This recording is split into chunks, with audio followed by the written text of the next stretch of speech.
नमस्ते दोस्तों, मैं डॉक्टर योगेश यादव आज आपके लिए एक नया टॉपिक लेके आया हूँ।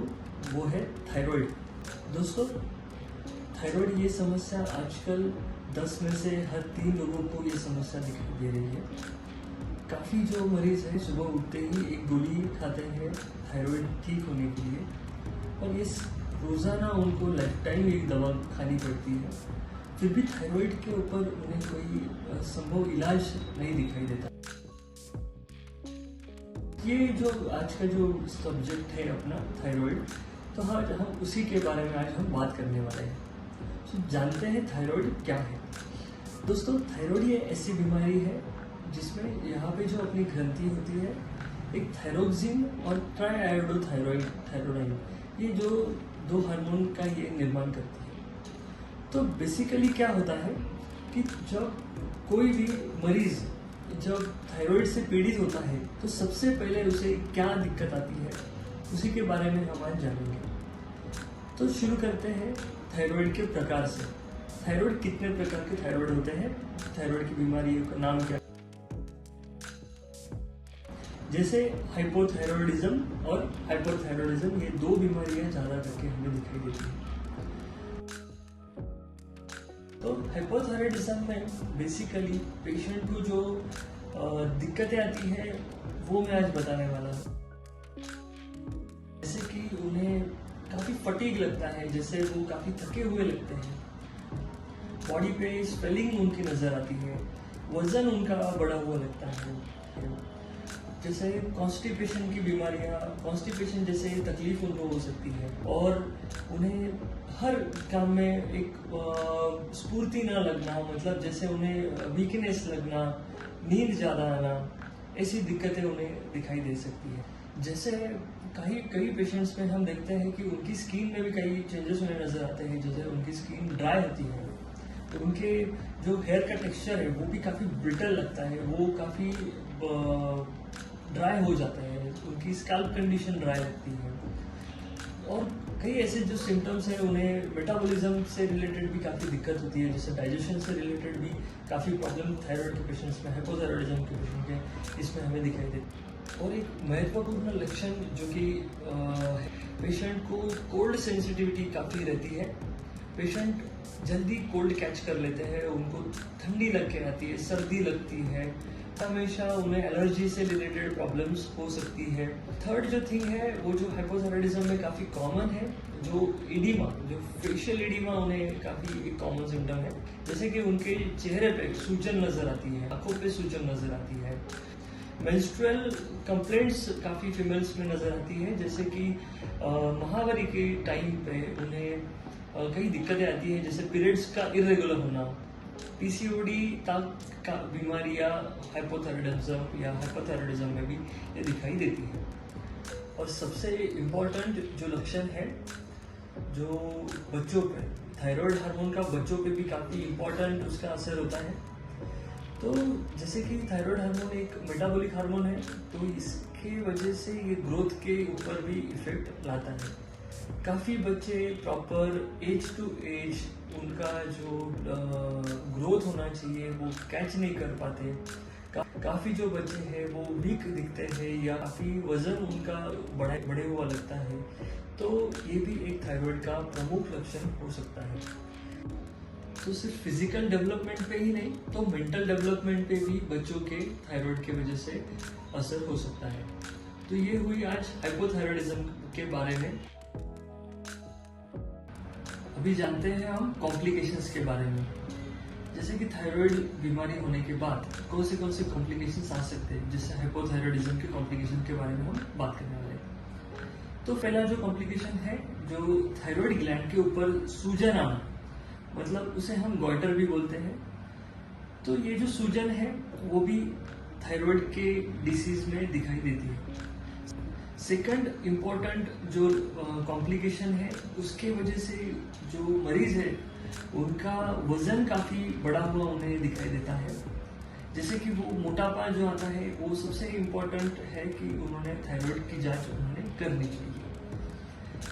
थर्ड जो लक्षण है या कॉम्प्लिकेशन है वो है इनफर्टिलिटी, मतलब जिन्हें बच्चे होने में कोई प्रॉब्लम आता है तो उसके लिए भी थायराइड एक रिस्पॉन्सिबल हार्मोन है कि जिसके वजह से उन्हें उसमें प्रॉब्लम है।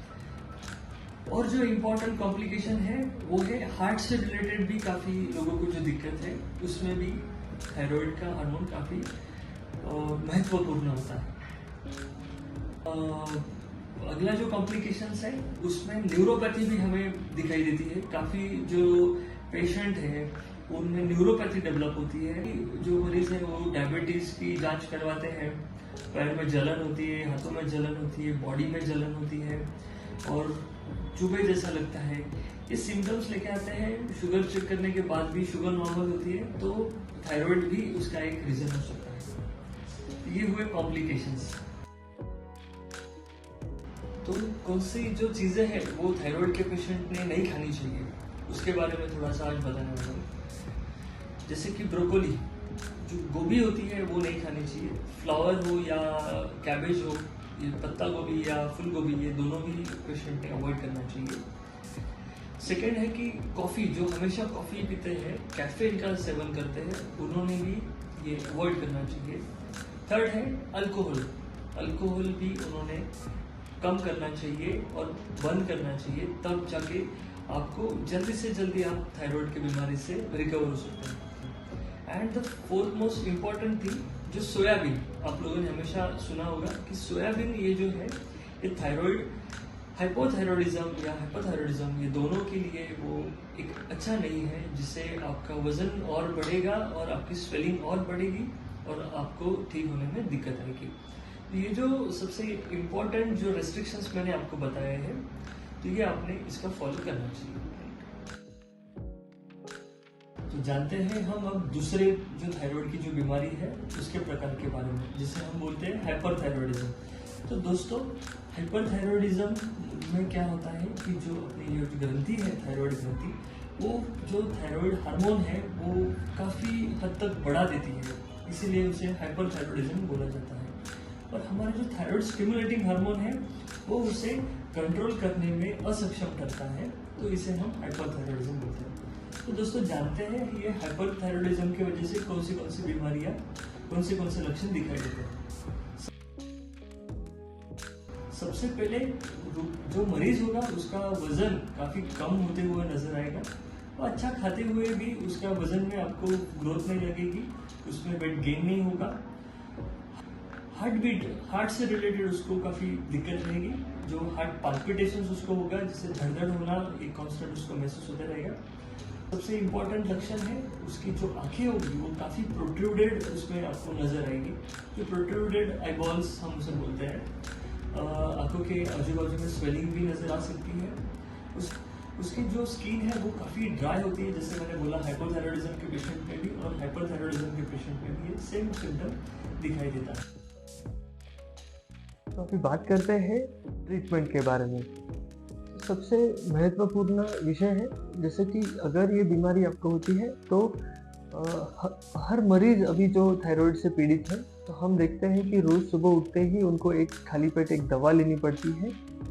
वो जो दवा है वो एक आर्टिफिशियल थायराइड हार्मोन आपके बॉडी में रिलीज किया जाता है, मतलब छोड़ा जाता है दवा के इससे, और फिर आपको ये लाइफ टाइम ये दवा लेने का एडवाइस किया जाता है। तो एक हो गया कि रूटीन ट्रीटमेंट है कि हर कोई थायराइड का मरीज है वो वही लाइन से जाता है। तो दोस्तों, अगर ये ऑटोइम्यून डिसीज है तो इसका जो सबसे अच्छा अगर ट्रीटमेंट आप करना चाहते हो तो ये होम्योपैथी में भी पॉसिबल हो सकता है और आपको इसके लिए लाइफ टाइम मेडिकेशन लेने की भी ज़रूरत नहीं है। तो होम्योपैथी से कैसे ये ठीक हो सकता है, इसके बारे में भी मैं आपसे बात करूँगा। जैसे होम्योपैथी में नैनोजेनेटिक कॉन्स्टिट्यूशनल मेडिसिन नामक एक दवा होती है, जिसे एक कोई भी होम्योपैथी डॉक्टर या जो होम्योपैथी सलाहकार है उससे आप ये दवा ले सकते हो। तो आफ्टर थरो केस टेकिंग, मतलब पूरी एक अच्छे से केस टेकिंग होने के बाद, आपके साथ डॉक्टर की वार्तालाप होने के बाद में डॉक्टर एक ऐसे मेडिसिन पे आता है जिसमें डॉक्टर ने आपको आपकी फैमिली हिस्ट्री, आपका जो पास्ट हिस्ट्री है, आपके पुराने कोई डिसीज के बारे में जो जानकारी है वो लेने के बाद में, और जो आपकी बीमारी के सिम्टम्स है वो सब कंसिडर करने के बाद में एक कॉन्स्टिट्यूशनल मेडिसिन डॉक्टर आपको प्रिस्क्राइब करेंगे। अगर आपको ये अगर एक कॉन्स्टिट्यूशनल मेडिसिन परफेक्टली मिल जाती है और एग्जैक्ट अगर मिलती है, तो आपका कोई भी ऑटोइम्यून डिसीज हो तो आप उससे ठीक हो सकते हो, या आपको कोई थायराइड जैसी कोई बीमारी हो तो उससे आप जल्दी मुक्ति पा सकते हो और आपको कहीं लाइफ टाइम दवा लेने की ज़रूरत नहीं पड़ेगी।